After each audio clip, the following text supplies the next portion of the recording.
Hello दोस्तों, आपका मेरे YouTube चैनल में स्वागत है। आज मैं हाजिर हूँ एक नए कॉन्सेप्ट के साथ। आज मैं आपको बताऊंगा कि अगर कोई इक्वेशन दिया हुआ है और उसे रूट्स की इंटीग्रल पावर का सम फाइंड आउट करना है, तब कैसे काम करेंगे। अभी तक इस चीज़ को फाइंड आउट करने के लिए लोग आइडेंटिटी का यूज करते हैं, लेकिन आइडेंटिटी को सिंप्लीफाई करना बहुत ही डिफिकल्ट प्रोसेस होता है। आज मैं आपको कुछ इक्वेशन की हेल्प से सॉल्व करके बताऊंगा और बहुत ही आसान होगा उसको सिंप्लीफाई करना। बस आपको याद क्या करना है, जो मैं आपको इक्वेशन बताऊं वो भी याद नहीं करना है, सिर्फ तरीके को फॉलो करके सीख लेना है बस। तो let us start. Here I have written find the sum of integral power of roots of an equation. So let the equation is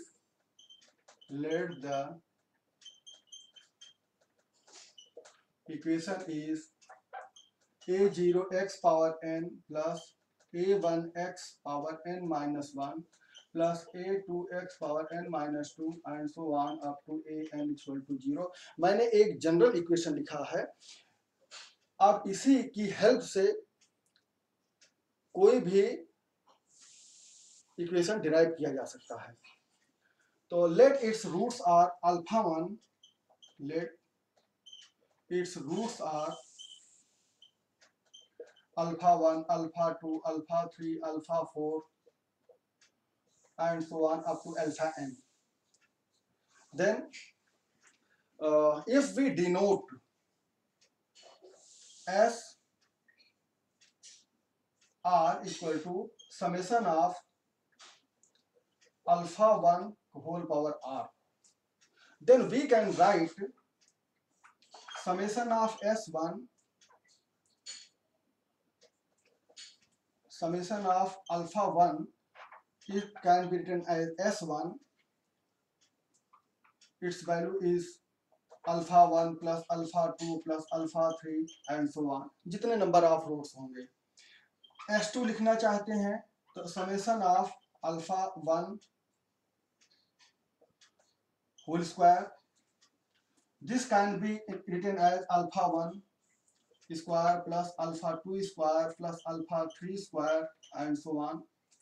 अगर हम S3 लिखना चाहें तो इसको लिखते हैं summation of alpha 1 whole cube. Means यहाँ पर जो सब्सक्रिप्ट लगा हुआ है वो पावर में रहेगा।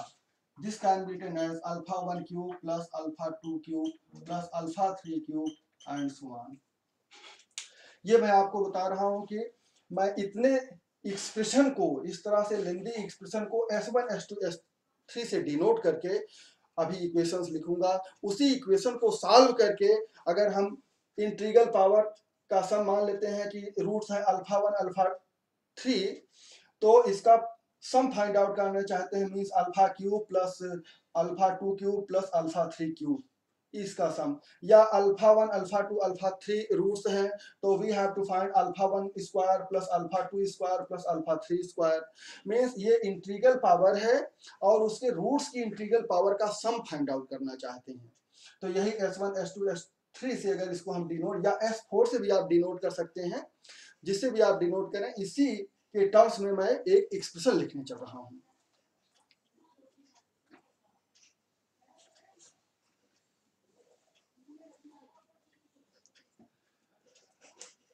We can write, if we put n equal to 1, then we can write a0 s1 plus a1 equal to 0. If we put n equal to 2, then we can write a0 s2 plus a1 s1 plus 2 a2 equal to 0. If we put n equal to 3, then we can write a0 s3 plus, यहाँ पर power क्या आएगी, यहाँ 3 power है तो यहाँ 2 power आएगी, a1 s2 plus यहाँ पर पावर 1 आएगी, a2 s1 प्लस, और लास्ट वाले टर्म में क्या आएगा, a3, here s3 s2 s1 and s0 आएगा। s0 की वैल्यू क्या होगी, 3 होगी, क्योंकि इसके 3 रूट्स हैं, इक्वल टू 0। S0 को अगर हम लोग डिनोट करें, ऐसे लिखते हैं S0 का मतलब है अल्फा 1 की पावर 0 प्लस अल्फा 2 की पावर 0 प्लस अल्फा 3 की power 0 means 1 plus 1 plus 1 that is 3। इस तरह से अगर हम इक्वेशन अगर मान लेते हैं S4 के लिए अगर फोर्थ डिग्री का पॉलिनोमियल है तो उसके लिए लिखेंगे A0 S4 plus A1 S3 plus A2 S2 plus A3 S1 plus 4A4 equal to 0। Fourth degree polynomial की है, थर्ड डिग्री पॉलिनोमियल की है। अगर फोर्थ डिग्री का पॉलिनोमियल दिया है तो इसके लिए ये सारी कंडीशंस भी यूज की जा सकती है। सेकेंड डिग्री थर्ड डिग्री का पॉलिनोमियल की कोई दिया है तो इसके लिए एक अरब कंडीशंस यूज की जा सकती हैं।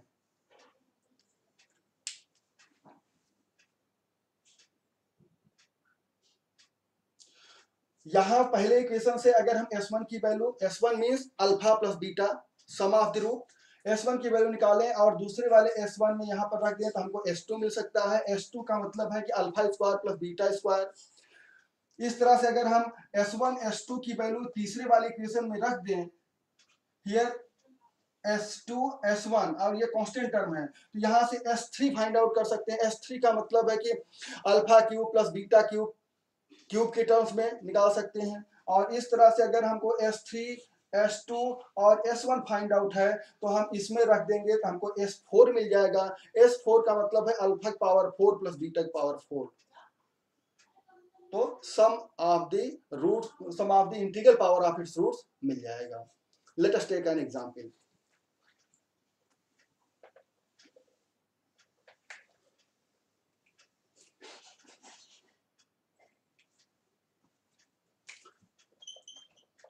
Easy. There is an equation x power 4 plus ax cube plus bx square plus cx plus d equal to 0। हम जान रहे हैं कि फोर्थ डिग्री का इक्वेशन है तो इसके 4 रूट्स होंगे। Let its roots are alpha 1 alpha 2 alpha 3 alpha 4 तक जाएगा, इसके 4 रूट्स होंगे। Now we have to find, let us consider कि we have to find alpha 1 cube plus alpha 2 cube plus alpha 3 cube. इस तरह से जो इसके रूट्स हैं उसकी फोर्थ पावर का सम फाइंड आउट करना है। तब कैसे मूव करेंगे, let us consider. We have to apply these equations. There are so many equations we can continuously move. Here first compare, here A0 is 1।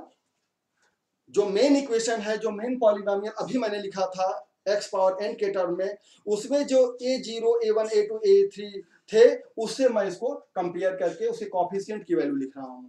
A0 1 है, A1 कितना है, A है, A2 कितना हो जाएगा B एंड A3 कितना हो जाएगा C and A4 is D। A0 A1 A2 A3 A4 सारे कोफिशिएंट को मैंने लिख लिया। Now we have to find alpha 1 cube plus alpha 2 cube plus alpha 3 cube plus alpha 4 cube की वैल्यू फाइंड आउट करिए। 4 रूट्स हैं, इसके 4 roots means alpha 1 cube alpha 2 cube alpha 3 cube and so on. जो भी roots हैं उसकी third power लेकर के उसका सम फाइंड आउट करना है। Now we have to apply these equations. First, if we apply the first equation, A0 S1 plus A1 equal to 0। A0 की वैल्यू यहाँ पर क्या है, 1 है, 1 लिखने की जरूरत नहीं है, मीन्स S1 प्लस A1 की वैल्यू A है, A equal to 0। This imply that S1 का मतलब है minus A। S1 means you have got alpha 1 plus alpha 2 plus alpha 3 equal to alpha 4 equal to minus A. Sum of the root आप जानते हैं minus B by ए, तो यहां से ये भी मिल गया और यही मैंने इस फार्मूले से फाइंड आउट कर लिया। Okay, let us find S2. So we have written the second equation, that is A0S2 plus A1S1 plus A2S0. S0 का मतलब है कि यहाँ पर 2 टाइम्स आ जाएगा equal to 0। S2 S1 S0 आता, क्योंकि हमने सेकेंड S2 से स्टार्ट किया है तो सेकेंड पावर है, इसलिए इसे कांस्टेंट 2 यहाँ आएगा। वैल्यू पुट कर दीजिए। S2 प्लस A1 की वैल्यू हमको पता है, A1 is A, and S1 we have got minus A plus 2 A2, what is the value of A2 is B equal to 0। यहां से S2 आ जाएगा A square minus 2B। S2 means we have got alpha 1 square plus alpha 2 square plus alpha 3 square plus alpha 4 square equal to A square minus 2B। ये find out कर लिया। इस तरह से हमको, अब जब तक अगर आप चाहें कि डायरेक्ट फाइंड आउट कर लीजिए कि अल्फा 1 का होल क्यूब प्लस अल्फा 2 का whole cube up to alpha 4 का होल क्यूब, तो डायरेक्टली नहीं फाइंड आउट किया जा सकता। आप क्रम से ही चल करके, क्योंकि S1 S2 S3 सब एक दूसरे से कोरिलेटेड हैं। जब तक आप S1 S2 नहीं निकालेंगे S3 नहीं निकलेगा, लेकिन निकालना बहुत आसान है। तो let us find the value of S3।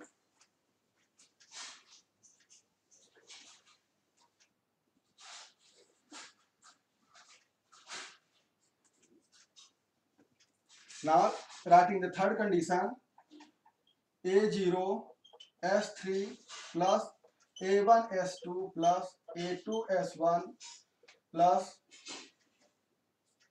3A3 equal to 0। क्योंकि यहाँ थर्ड क्यूबिक के लिए अप्लाई किया है, यहाँ S0 आएगा, S0 की वैल्यू 3 हो गई है। वैल्यू पुट कर दीजिए S3 प्लस A1, A1 की वैल्यू मेरे को पता है S2 हमने निकाला है, S2 is A square minus 2B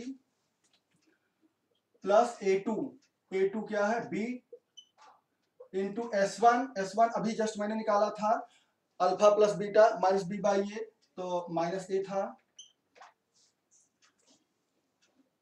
plus 3, A3 की वैल्यू क्या है, A3 is C equal to 0। Here S3 plus A cube minus 2AB minus AB plus 3C equal to 0. That's why S3 can be written as 2AB minus AB, it will be 3AB minus 3AB, right side जाएगा तो plus हो जाएगा, means 3AB minus A cube minus 3C।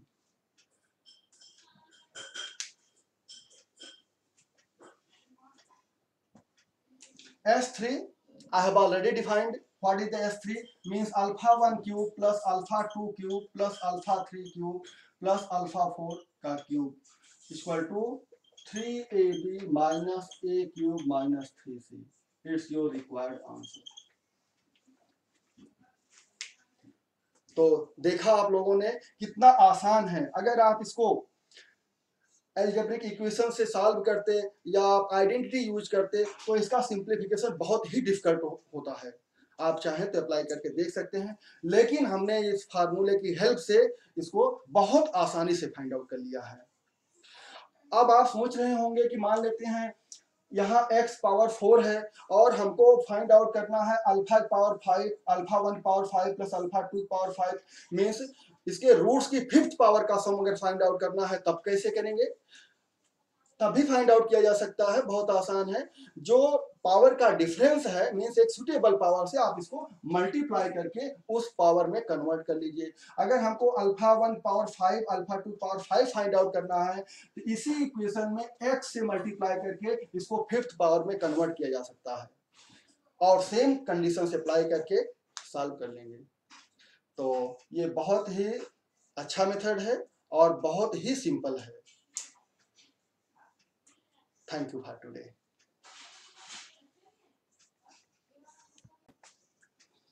दोस्तों एक query आई है कि ये जो मैंने इनिशियली 3 इक्वेशंस लिखे थे या उसके आगे कंटिन्यूसली कर सकते हैं, ये इक्वेशन आते कहाँ से हैं?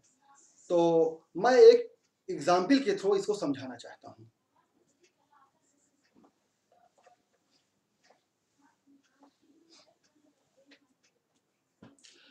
Let us consider ax square plus bx plus c equal to 0. It is a quadratic equation and its roots are alpha 1 and alpha 2. We can also assume alpha beta also. So let its roots are alpha 1 and alpha 2. Since alpha 1 and alpha 2 are its roots, that's why this root will satisfy this equation. We can write a alpha 1 square plus b alpha 1 plus c equal to 0. इसमें कोई doubt नहीं है. Similarly, we can write for alpha 2 a alpha 2 square plus b alpha 2 plus c equal to 0. Now add it. Add कर देंगे तो ये हो जाएगा a alpha 1 square plus alpha 2 square plus b alpha 1 plus alpha 2 plus 2c equal to 0. अब मैंने आपको बताया था क्या कि alpha 1 square plus alpha 2 square को हम लिखते हैं s2 से, क्योंकि इसके दो ही रूट्स हैं. तो अल्फा 1 अल्फा 2 आएगा. अगर इसके ये क्यूबिक पॉलिनोमियल होता तो 3 रूट्स आते हैं, बाई क्वाड्रेटिक होता तो 4 रूट्स आते हैं. तो हम वैसे इसीलिए हमेशा समेशन के फॉर्म में लिखते हैं, जितने आप चाहें रूट्स बढ़ा सकते हैं. तो we can write it a s2 plus b s1 plus 2c equal to 0. यही हमारा स्टैंडर्ड फॉर्म है. हम इसी फॉर्म में वो इक्वेशंस लिखते थे. आप 2-3 बार प्रैक्टिस करेंगे तो अपने आप nth टर्म तक की ये इक्वेशंस लिख सकते हैं. तो ये बहुत ही सुटेबल मेथड है और बहुत ही अच्छा मेथड है. इसकी हेल्प से आप जो भी चाहें, nth डिग्री का पॉलिनोमियल है तो आप उसके रूट्स की nth पावर का सम फाइंड आउट कर सकते हैं. Thank you for today. Hope you like it.